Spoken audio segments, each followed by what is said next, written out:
আসসালামু আলাইকুম। শীত আসছে আর হাঁস খাবো না, চিতই পিঠা খাবো না তা তো হয় না। এখন আমি আজকে হাঁসও রান্না করব আর চিতই পিঠাও তৈরি করে নিব। তো চলুন আপনাদের সাথে ভিডিওটা শেয়ার করি। আমি এখানে আজকে চীনা হাঁস রান্না করব।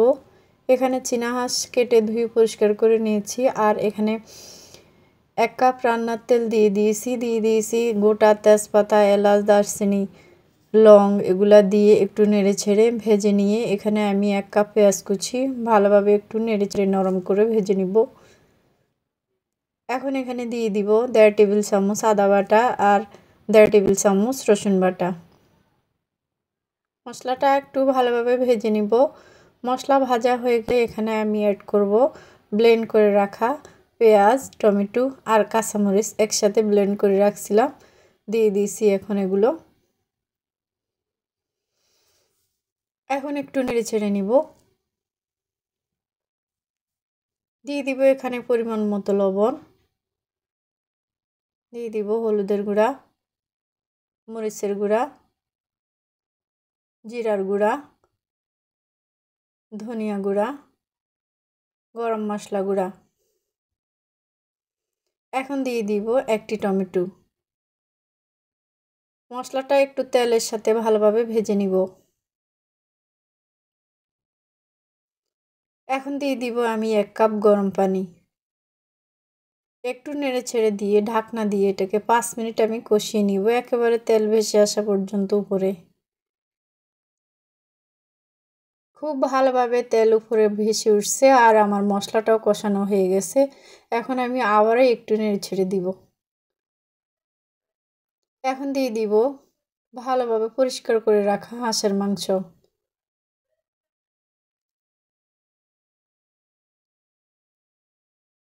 মাংস দেওয়া হয়ে গেলে আমি এখন মশলার সাথে খুব ভালোভাবে নেড়ে ছেড়ে দিব।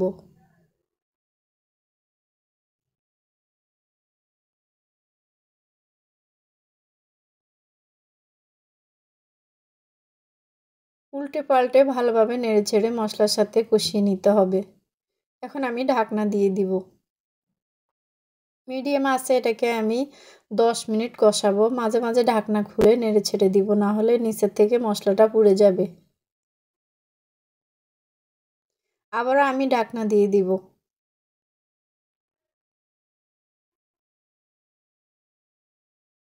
আবার ঢাকনাটা খুলে আমি এটাকে ভালোভাবে একটু নেড়ে ছেড়ে দিব।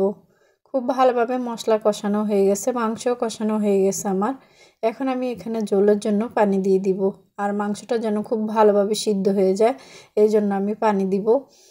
2 কাপ গরম পানি দিয়ে দিব, একেবারে ফুটন্ত গরম পানি। ভালোভাবে আমি এখন মাংসটা নেড়ে ছেড়ে নিব। এখন আমি মিডিয়াম আঁচে 30 মিনিট রান্না করে নিব। হ্যাঁ, মাংস যেন খুব ভালোভাবে সিদ্ধ হয়ে যায় এই জন্য আমি মিডিয়াম আঁচে 30 মিনিট রান্না করে নিয়েছি। মাংস খুব ভালোভাবে সিদ্ধ হয়ে গেছে, ঝোলও কমে গেছে। এখন আমি আরেকটু শুকনো করে নিয়ে এটাকে পরিবেশন করে নিব। তো মাংস রান্নাটা কেমন হয়েছে জানাবেন। আর এদিকে আমি 1 কাপ পোলাও চাল ভিজিয়ে রেখেছিলাম। এখানে হাফ কেজি পোলাও চাল আছে। এই পোলাও চালটা আমি 5 ঘন্টা ভিজিয়ে রেখেছি। এখন এটাকে ধুয়ে পরিষ্কার করে নিয়েছি একটি ছাঁকনিতে। ব্লেন্ড করে নিব, আমি ব্লেন্ডারে দিয়ে দিলাম পোলাও চালটা।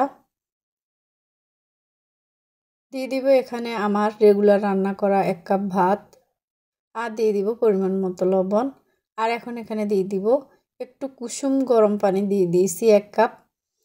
এখন আমি এটাকে ব্লেন্ড করে নিব, খুবই স্মুথ ব্লেন্ড হবে। এই তো আমার ব্লেন্ড করা হয়ে গেছে। এখন আমি দেখে নিব, নেড়ে ছেড়ে নিব। একটু ঘন হয়েছে, আমি এখানে আরও একটু হাফ কাপ পানি দিয়ে এটাকে আরও একটু পাতলা করে নিব।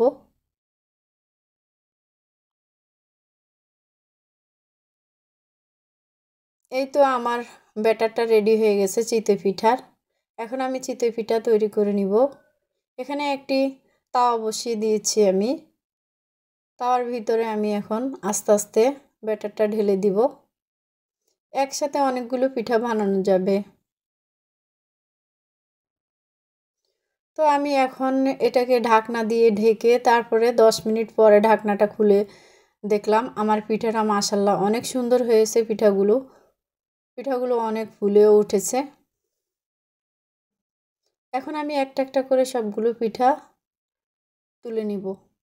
আর এটা অনেকটাই নরম আর তুলতুলে হয়েছে, খেতে কিন্তু ভীষণ ভারী মজা হয়েছিল। এইভাবে আমি সবগুলো পিঠাই তুলে নিব। আর আপনাদেরও পিঠা খেতে মন চাইলে কিন্তু পোলাও চাল দিয়ে পিঠা বানিয়ে খাবেন, তাহলে কিন্তু ভীষণ মজা হবে। পোলাওর একটা সুন্দর ঘ্রাণ বের হবে পিঠা খাওয়ার সময়। এখন এগুলো উঠিয়ে রেখে আমি আবারও দিয়ে দিলাম। এইভাবে আমি সবগুলো পিঠা বানিয়ে নিয়েছি। তো আজকের এই ভিডিওটা আপনাদের যদি একটু ভালো লেগে থাকে তাহলে একটা শেয়ার করে দিবেন। আর ভিডিওটি দেখার সময় একটা লাইক দিয়ে অবশ্যই ভিডিওটি দেখবেন। আপনাদের জন্য অনেক অনেক দোয়া রইল। আমার জন্য আপনারা দোয়া করবেন আর আমার পাশে থাকবেন। আপনাদের জন্য অনেক ভালোবাসা আর কৃতজ্ঞতা। আল্লাহ হাফেজ। আসসালামু আলাইকুম।